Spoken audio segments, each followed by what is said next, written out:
Hi, everyone. So thank you for joining me. I'm Julie. I'm a trauma therapy practitioner and life coach. But more importantly, I'm a very proud World Childless Week ambassador. Um, and I thought it might be quite useful today just to have a look at childhood trauma, and how this can impact us later in life in terms of childlessness. Um, how it can exacerbate, let's say, the myriad of painful emotions that we may experience as a childless adult, depending on where we are in our journey.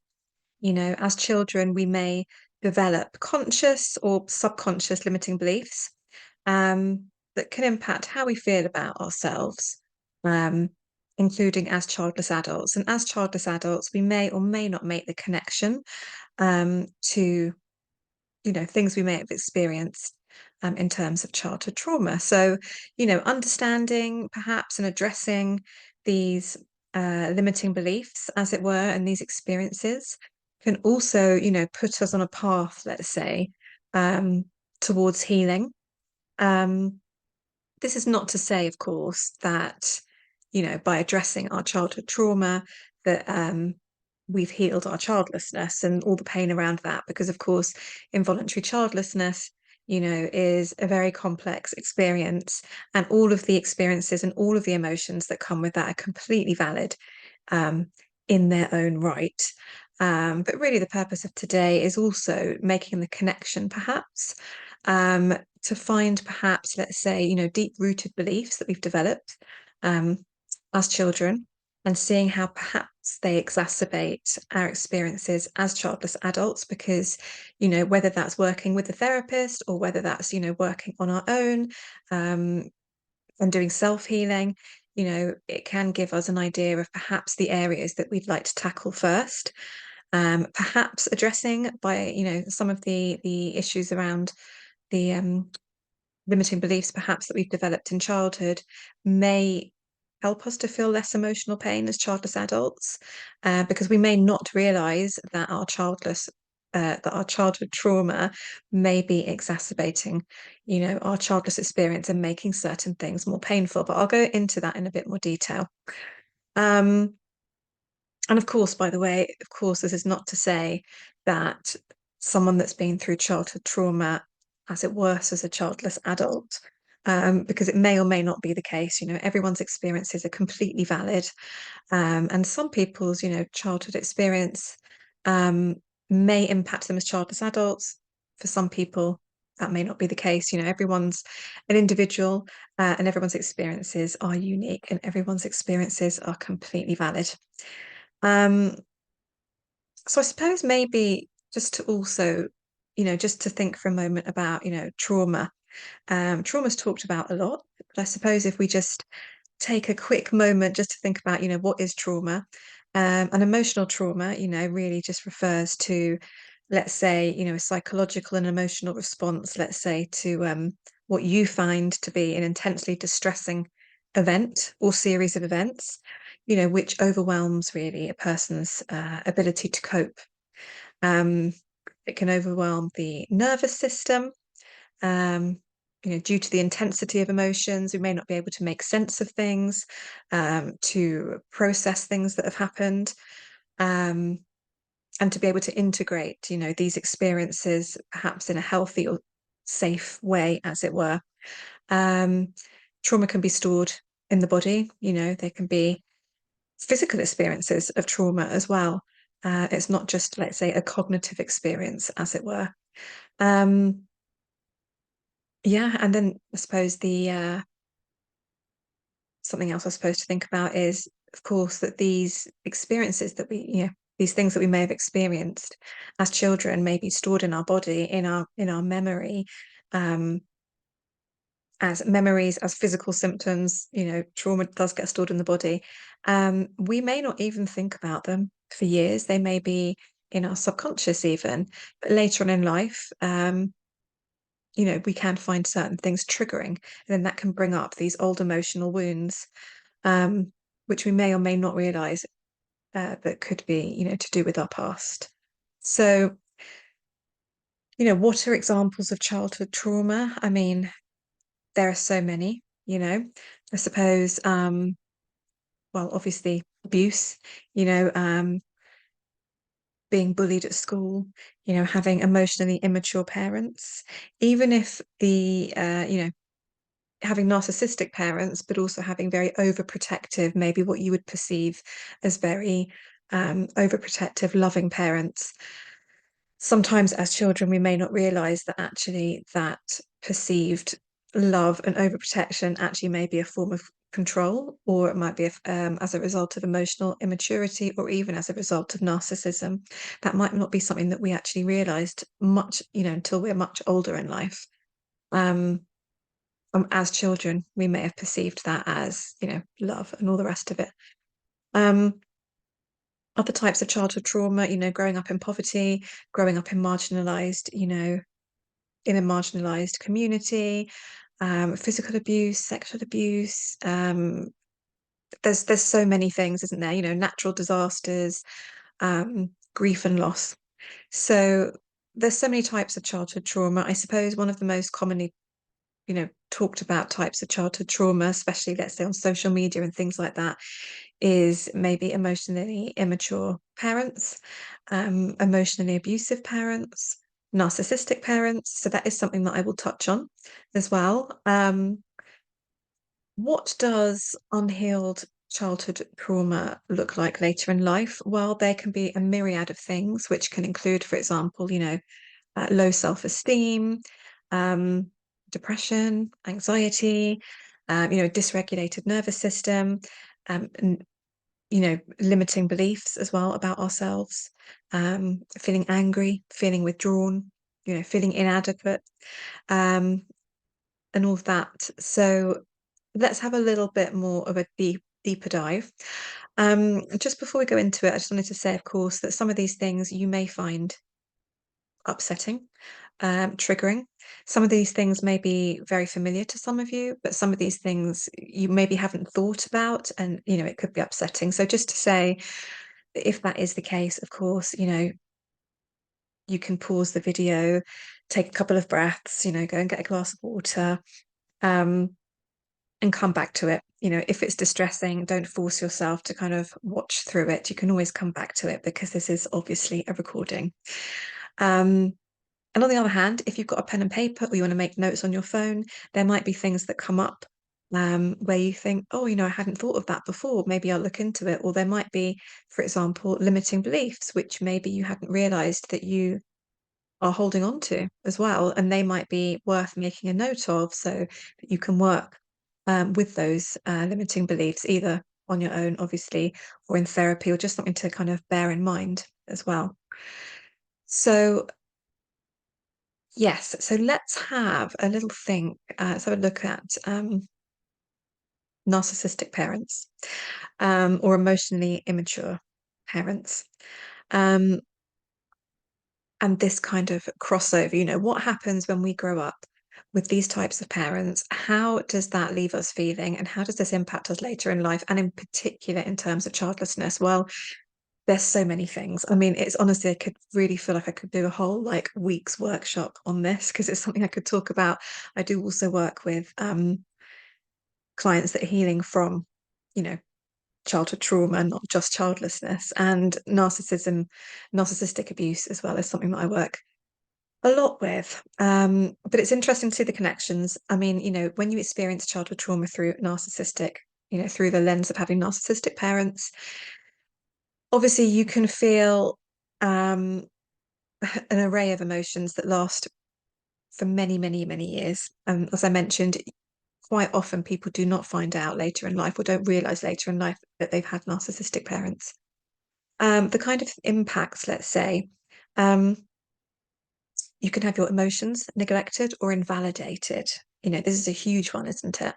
With narcissistic parents, they can invalidate your emotions. They can say things like, "Oh, you're just being sensitive. Oh, you shouldn't feel like this. Um, why do you feel like this? You should feel like that." Or, that's not true. I don't, they can do kind of gaslighting um, as well. But what ends up happening when you kind of grow up with, chronic invalidation, really, you do start to perhaps invalidate your own emotions, your own feelings, your own beliefs, your own desires in life. So invalidation is a huge one because as you grow up into a childless adult, I think it's quite a common experience in this community to encounter also a lot of invalidation from people. And they may even be your nearest and dearest. They can be strangers. They can be colleagues at work. Um, and that can be quite triggering if you've actually grown up with that, you know, through your childhood, teenage years, as an adult, and maybe even now, still. Um, so that can be, yeah, that can be a triggering one. Um, feeling chronically invalidated as a child, you may not really, you may undermine yourself, basically, and that will carry on into, it can carry on into childlessness, where you may undermine your own emotions. You may think, oh, I'm just being oversensitive. Oh, I shouldn't be feeling like this. Oh, it's not healthy to feel like this. I just need to get over it. And not really be giving yourself, the time um, and space that you need to heal from this. Childlessness can be a very profound, traumatic experience. I look through um, a trauma-informed lens, in terms of childlessness. Yes, there is a lot of grief involved. I mean, grief is a type of trauma in itself. Um, my personal belief is that, yes, we do experience grief. We experience something, um, that Jodie Day obviously has done a whole fantastic webinar on herself about disenfranchised grief, where it's not really valid, it's not socially accepted. I also think that it is a type of complicated grief, which means that, well, it goes on and on and on. It can be very profound. It always feels raw and fresh. It doesn't really feel like it ever heals. Um, and you do ruminate about what you've lost, a lot. And I feel like that really resonates in terms of childlessness. Um, but also that childlessness and experience that we go through as childless people um, is traumatic. It can be traumatic, can overwhelm our ability to cope. We can feel dysregulated. Yeah, anyway, that's a whole other webinar. But yes, narcissistic parents, right. So narcissistic parents, the other thing is, they will tend to either subtly, either covertly, if they're very covertly narcissistic, or if they're overtly narcissistic, they may tell you that you're not good enough. Either way, as a child, you might develop this limiting belief of I'm flawed, I'm not good enough, I'm not worthy. And of course, as a childless adult, that could turn into my inability to have children proves that I'm flawed. I'm worthless if I don't have children. I'm worthless if I can't have children. So you see how these things can start off in childhood, but they can be carried on later into life and be transferred over to childlessness, you know? Um, yes, the other thing is as well, with narcissistic parents, quite often, if you're growing up in that kind of dysfunctional family, as it were, you might be a child that ends up being a perfectionist, um, you know, with a fear of failure. So, if you do grow up with parents who, set, let's say, impossibly high standards and nothing is ever good enough, they're very critical, that can lead to obviously a deep fear of failure. Um, and even a belief that you're not worthy of love, that love and acceptance are conditional. So as an adult, again, this belief might be transferred over into your inability to have children is seen as a personal failure. It can reinforce feelings of inadequacy. You can self-criticize, um yeah, and the pressure, I suppose, to succeed in life, including parenthood, can make childlessness particularly painful, as it were. You've got that voice, quite often when we do have this kind of voice in our heads telling us that we're not worthy and everything, that voice has come from somewhere and it may have come from childhood. And then as an adult, as a childless adult, this voice may be playing over and over again. Um, so I suppose what else with narcissistic parents or emotionally immature parents? Um, well, neglect and emotional neglect. So if you've been emotionally neglected as a child and your feelings have been ignored, not just invalidated, but possibly just ignored. The message there is that your feelings are not important. Um, your feelings are not valid, but they're also not important, and you may, as a child, believe that your feelings and your needs don't matter, you know, transferred into, childless adult limiting belief. That may transfer as, for example, my desire or my need to have children isn't worthy enough to follow through on or isn't important. So therefore, maybe you don't talk about it and things like that. Um, and these things can also be very subtle, or you may not realize that they're there. And then when you start examining it, you think, oh, yeah, because, sometimes we may even realize that these limiting beliefs that have been so ingrained into us as children um, may have, you know, um, resulted in us not actually having children because deep down inside we've had these beliefs. Anyway, yeah, I know this could be a whole week's worth of webinars, but it's very interesting as well. It's almost like, with all trauma and especially with all complex trauma, um, and complex trauma is really, a series of ongoing and traumatic events. So things like abuse or, narcissistic parents, being bullied, long term at school. It's not really like one-off events. Quite often it's a matter of untangling, finding root causes, and then working on these individual root causes to, um, improve our well-being, to, you know, decrease, as it were, our emotional pain because we're able to process certain things that have happened, certain beliefs, certain traumatic memories. So if we have, ideally, nice to have like a list, let's say, I mean, that's in an ideal world, of identifying, limiting beliefs, and core traumatic memories. If we're able to do that and we're able to kind of address them one by one, as it were, that would be really like, keys to healing, as it were. Um, Something else I was thinking about as well is that with narcissistic parents, and if you've been through this or a narcissistic relationship, even with well, a romantic narcissistic relationship, or even with a sibling or whatever, there is a narcissistic behavior called triangulation. Um, Narcissistic parents might use this a lot when they play off, siblings against each other, try to turn them against each other, form of manipulation. But what can happen is if you've experienced this as a child, um, this can lead to feelings, obviously, of inadequacy, of low self-esteem.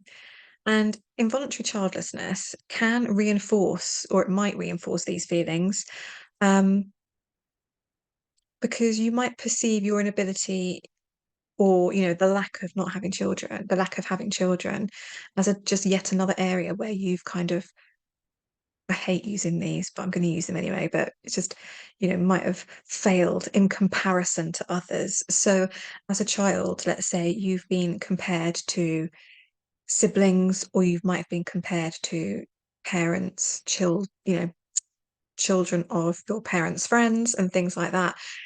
So, as a child, you might think like, "Oh, everyone else is better than me," And as an adult, of course, if you don't have children and you always wanted to and everyone else has children, you might carry that belief, and that might be very triggering as well because then you feel like, I'm not as good as everyone else, I'm not as worthy as everyone else who has children. You might be comparing yourself. I mean, we live in an age anyway of social media where it's so commonplace to compare, isn't it? It's difficult to not, Um, I mean, it happens naturally because you've got everyone on the internet showing what they have, whatever it is, their possessions or their family or their holidays or whatever. It's that kind of culture. Um, so what else do we have? We have, for example, identity, which is obviously a huge one, especially in terms of childlessness. So, your identity can be very impacted when you have experienced childhood trauma, including growing up with narcissistic parents, um, because there can be such a pressure to, for example, to take care of your parents, something called parentification. You may feel overwhelming responsibility towards your parents. You may feel controlled by your parents, being told what to like, what not to like, how to behave, what to think, all of that kind of stuff. And what can happen is that can impact massively your sense of identity. You don't know what you like anymore, who you are, who you're allowed to be.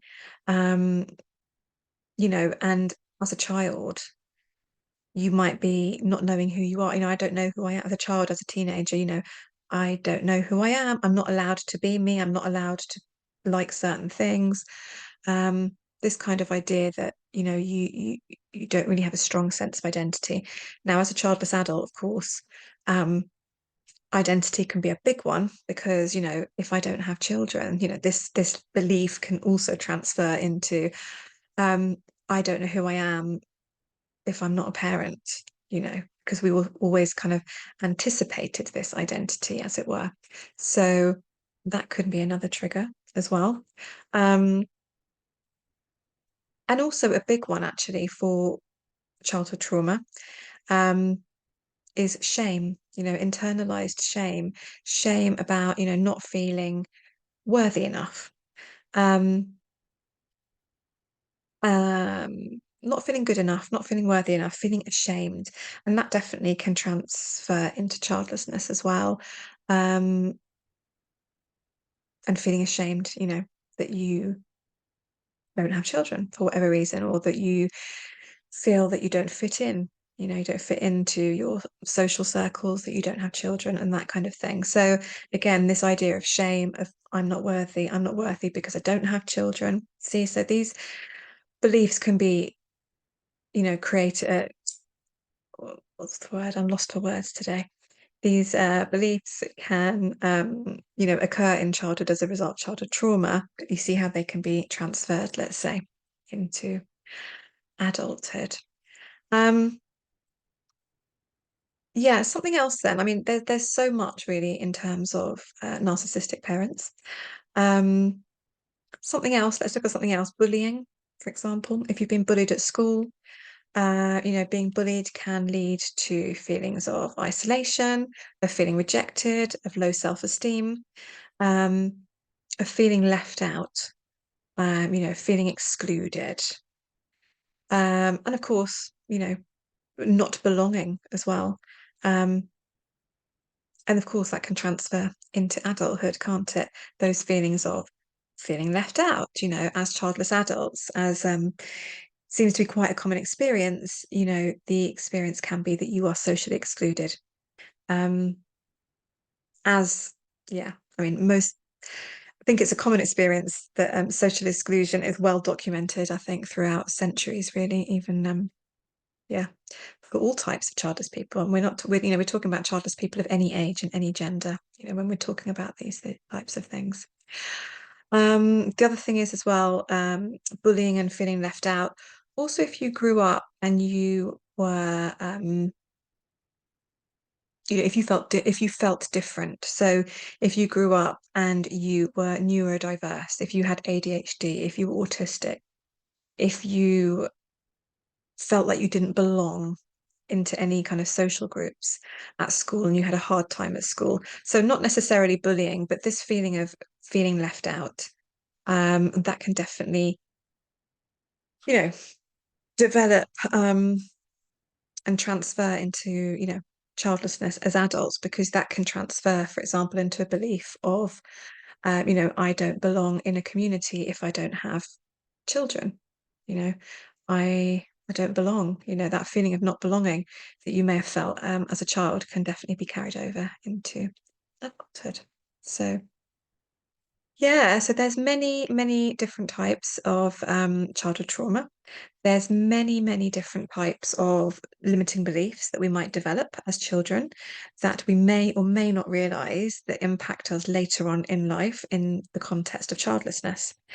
So, something to reflect on is, you know, is this something that I would like to work on? Again, not everyone, has access to therapy, but there are things that you can work on by yourself. I'm a great advocate for self-healing. I think it's so important to just to try so many different things and see what works for you.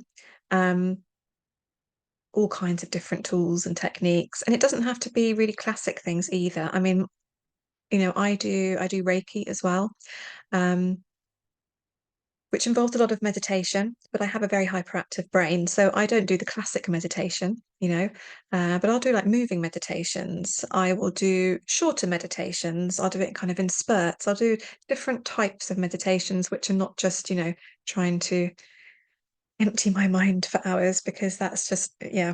So, I mean, everyone is different, and it's really about finding the tools that work for you. But, I definitely would say that, trauma is something that lives in the body.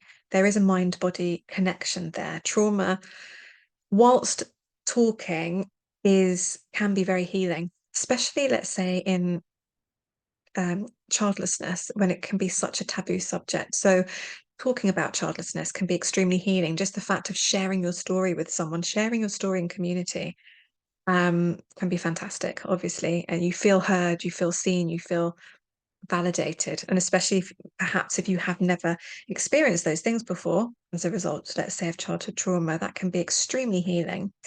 Um, as a general rule, talking alone isn't the tool that heals trauma. Um, it's more to do with body-based practices. Trauma lives in the body.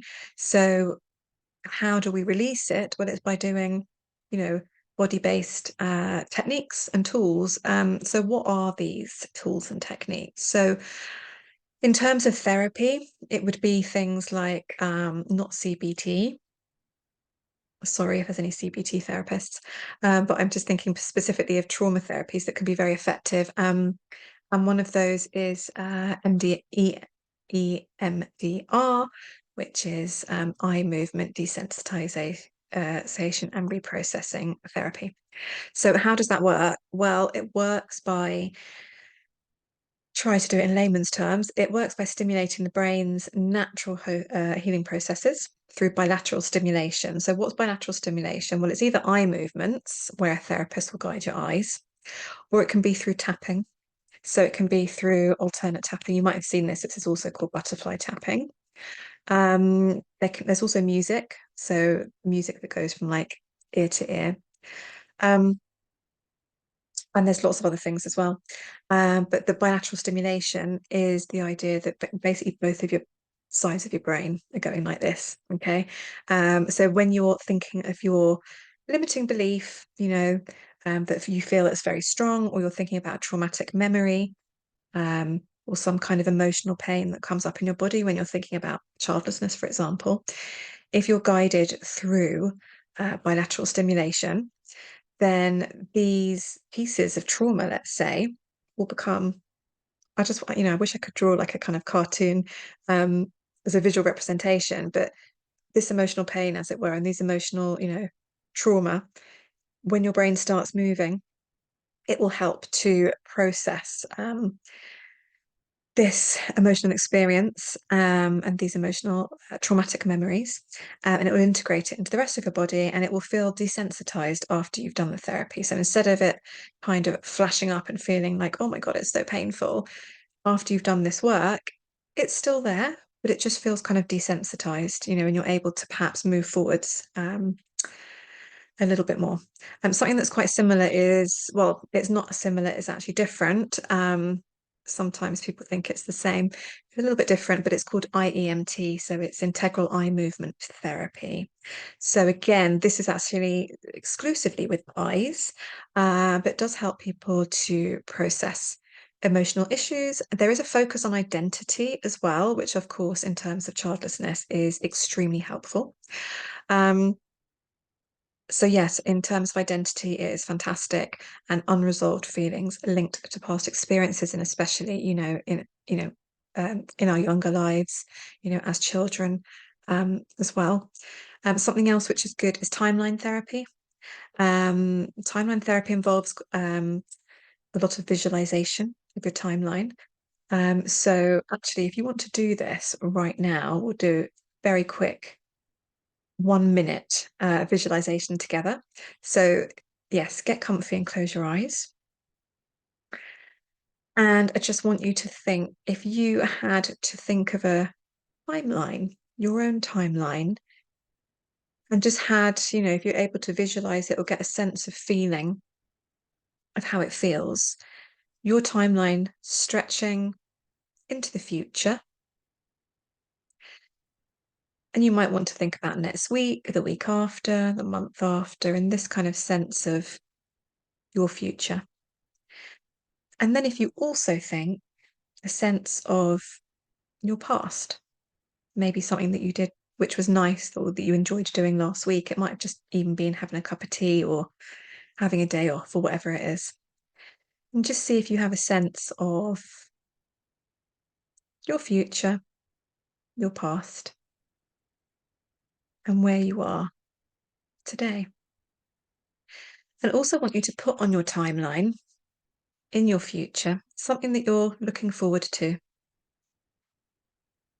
And it could be anything from a holiday, could just be a day off, could be a lie-in, could be catching up with a friend, could be anything at all. Something that you're looking forward to, and just place that on your timeline. And just make it nice and big and colourful, almost moving, almost like it's a scene from a film and it's just waiting for you there.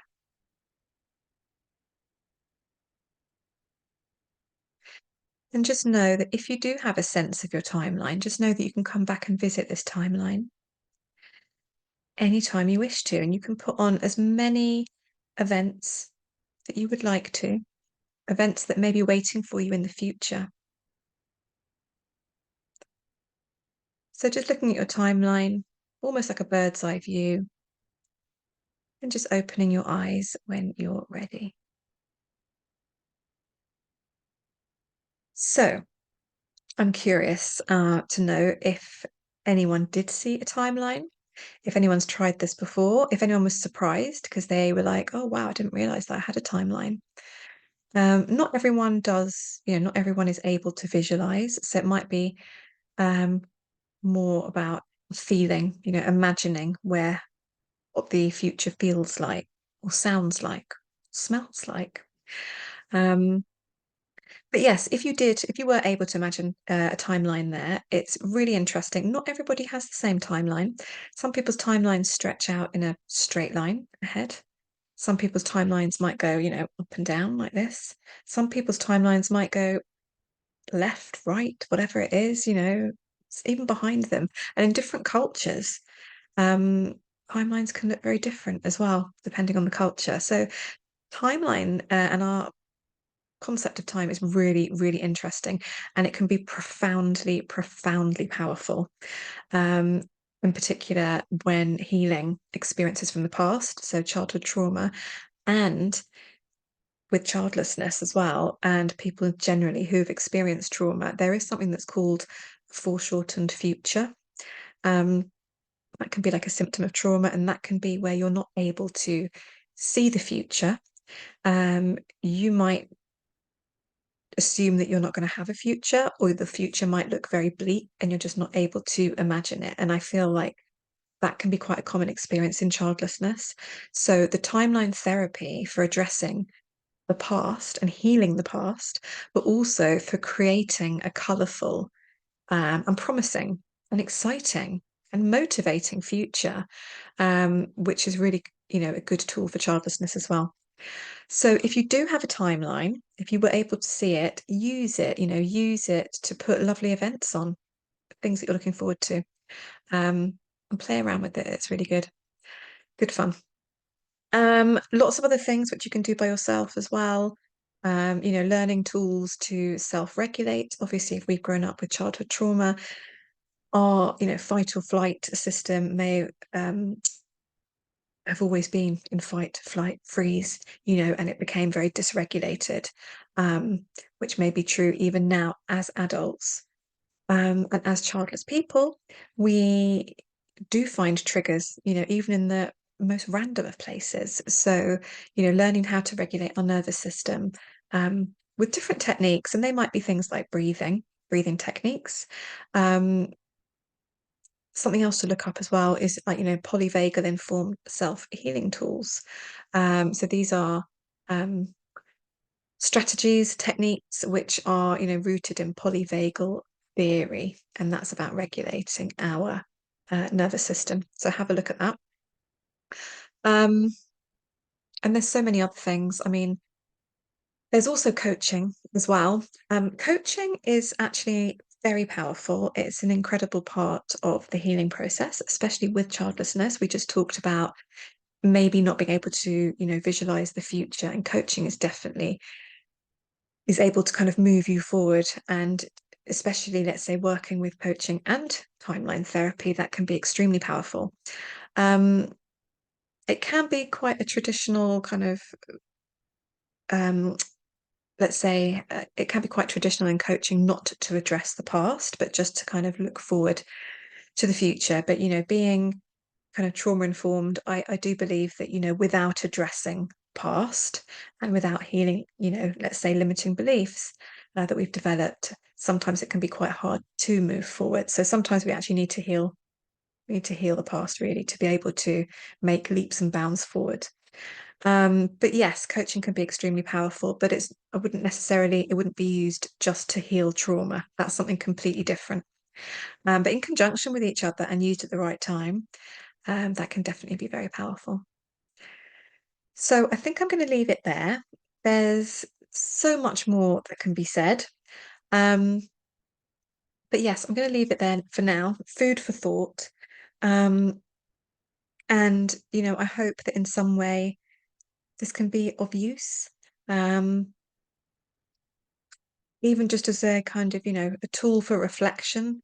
Um, and, if you have been able to identify as well some limiting beliefs, perhaps that you want to address or work on, um, even if that's self-healing, and you can also do, look into different types of self-healing work, inner child work as well, of course. At least you have, some kind of insight, perhaps maybe from today or in the future, if you're reflecting, let's say, on how your childhood trauma has impacted your childlessness. Hopefully you can kind of make some connections, because it will be those connections that hopefully will be some useful keys um, towards healing. So yes, I'm going to leave it there for today. I've got another webinar coming up on self-coaching. So this one really is about trauma and healing, and then the other one is coaching. So I do believe, yes, that as childless people, we, our experience is incredibly profound and incredibly valid.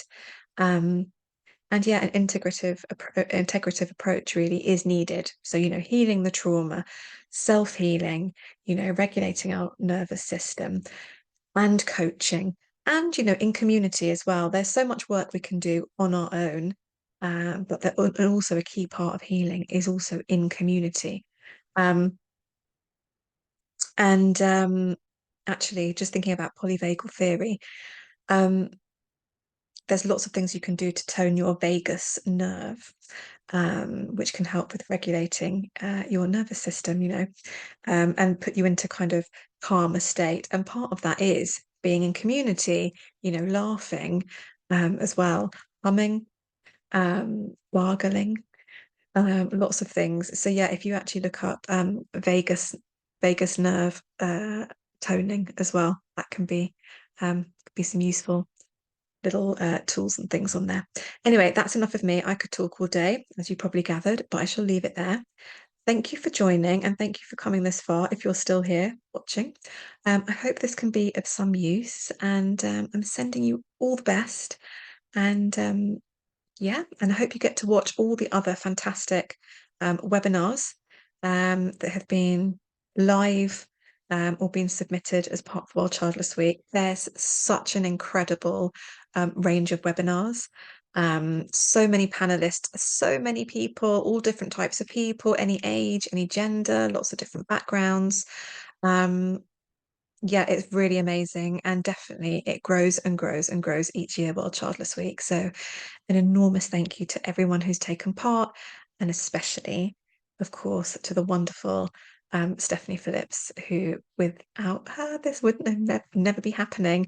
And how lucky are we that she has created this space, this community, and all of these resources for us. So big thank you to Steph. Enjoy the rest of World Childless Week and watching the webinars, and see you soon.